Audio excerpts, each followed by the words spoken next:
आज मैं आप लोग को काइंड्स ऑफ प्रोनाउन के बारे में बतलाऊंगा। पहला है पर्सनल प्रोनाउन। इसे पुरुषवाचक सर्वनाम या व्यक्तिवाचक सर्वनाम कहते हैं। पर्सन से ही पर्सनल हुआ है। 3 पर्सन होते हैं, first person, second person, third person. अभी मैं बोल रहा हूँ, बोलने वाला मैं, आई, फर्स्ट पर्सन। अगर 2 व्यक्ति मिलके अगर कुछ आपको बता रहे होते तो हम लोग फर्स्ट पर्सन का प्लूरल नंबर हो जाते वी। सुनने वाले आप हैं, अगर एक हैं तो यू, और एक से ज़्यादा आप लोग सुन रहे हैं तो यू मतलब तुम लोग। और जिसके विषय में कहा जाए ही, शी, इट, यह है थर्ड पर्सन और इस सब का प्लूरल है दे। तो I, we, you, he, she, it और दे को पर्सनल प्रोनाउन कहा जाता है। दूसरा है अधिकारवाचक सर्वनाम यानी कि पोसेसिव प्रोनाउन। पोसेशन से ही हुआ है possessive.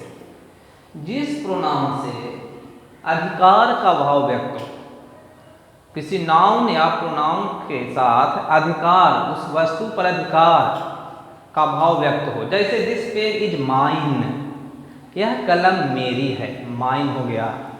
That book is yours, वह किताब तुम्हारी है, योर्स हो गया। दिस पेन इज हिज, यह कलम उसका है, हिज हो गया। इसी तरह से him, hours, his, yours, theirs, ये सभी पोसेसिव प्रोनाउन हैं। तीसरा है रिफ्लेक्सिव प्रोनाउन। जब myself, ourselves, yourself, yourselves, himself, herself, itself और देम सेल्फ्स से काम करने का असर खुद कर्ता पर हो यानी सब्जेक्ट पर हो तो उसे रिफ्लेक्सिव प्रोनाउन कहते हैं। जैसे I cook food my self, मैं स्वयं भोजन बनाता हूँ, माई सेल्फ हो गया।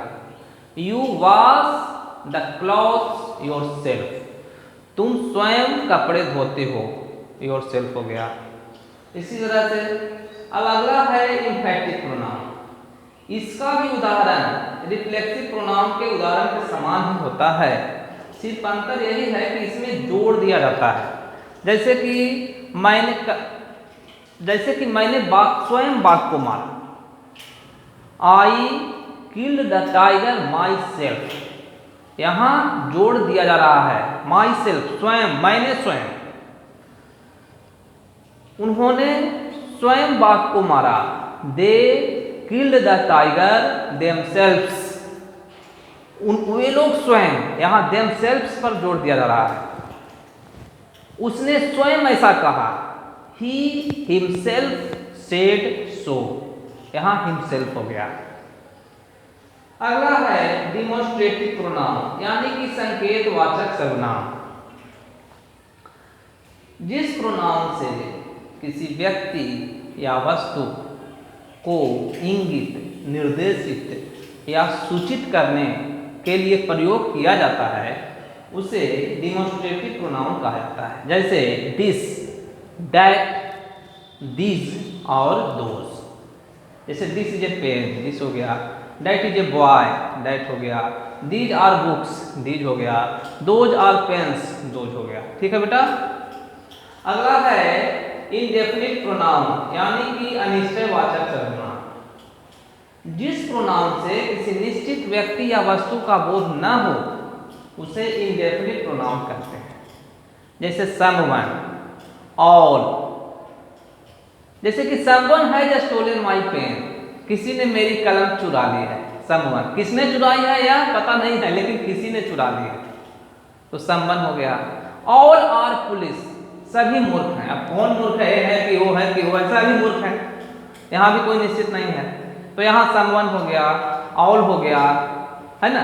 ये सभी आपको अनिश्चयवाचक सर्वनाम कहलाएंगे। ठीक है। अगला है डिस्ट्रीब्यूटिव प्रोनाउन, व्यष्टिवाचक सर्वनाम।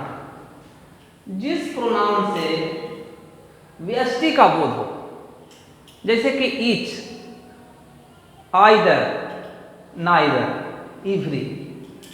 जैसे ईच बुक इज सेफ, प्रत्येक किताब सुरक्षित है, ईच हो गया। सॉरी, यहाँ ईच जो है आपको डिमोन्स्ट्रेटिव प्रोनाउन नहीं रहेगा बल्कि डिमोन्स्ट्रेटिव एडजेक्टिव हो जाएगा। डिमोन्स्ट्रेटिव प्रोनाउन जो होंगे उसका प्रयोग नाउन के ठीक पहले नहीं होगा।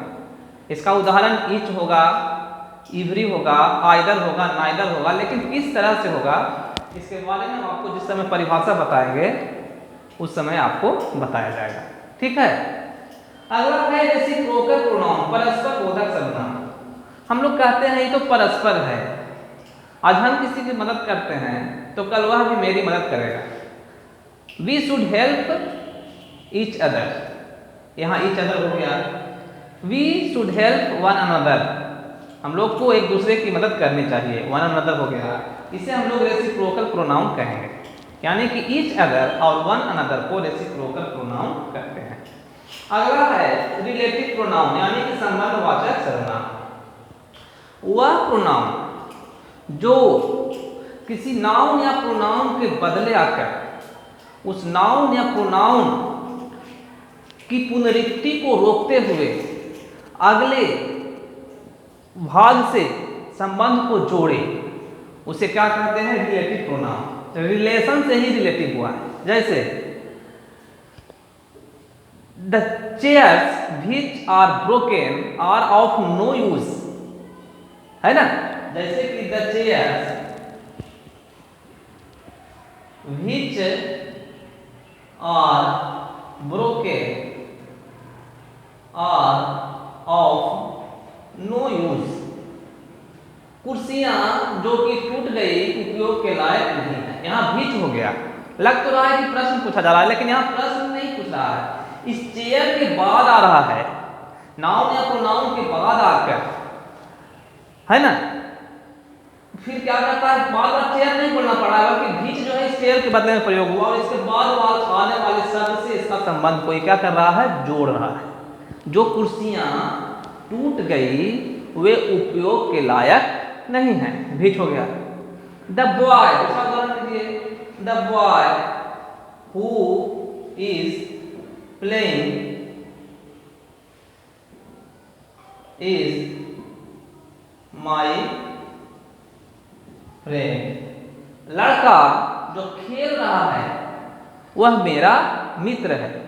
यहाँ हु बॉय के बदले में आया है और यही बॉय बार बार बोलने से रोक रहा है और आगे वाले जो शब्द लिखे हुए हैं उसके साथ इस संबंध को जोड़ रहा है। तब हु भी हो गया। अगला हो गया इंट्रोगेटिव प्रोनाउन। वह प्रोनाउन जिसका प्रयोग प्रश्न करने के लिए किया जाता है उसे इंट्रोगेटिव प्रोनाउन कहा जाता है। जैसे who are you, who are you, तुम कौन हो, तो यहाँ हु हो जाएगा। यहाँ हु है, आपको ऊपर उदाहरण मैंने दिया है, यह है रिलेटिव प्रोनाउन, लेकिन यहाँ हु क्या है? Interrogative pronoun. What is your name, what is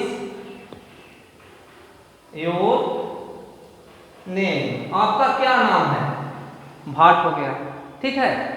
तो अगले दिन से मैं आपको वन बाय वन प्रोनाउन के जो भेद हैं उसके बारे में परिभाषा और उदाहरण ढंग से बतलाता चलूँगा।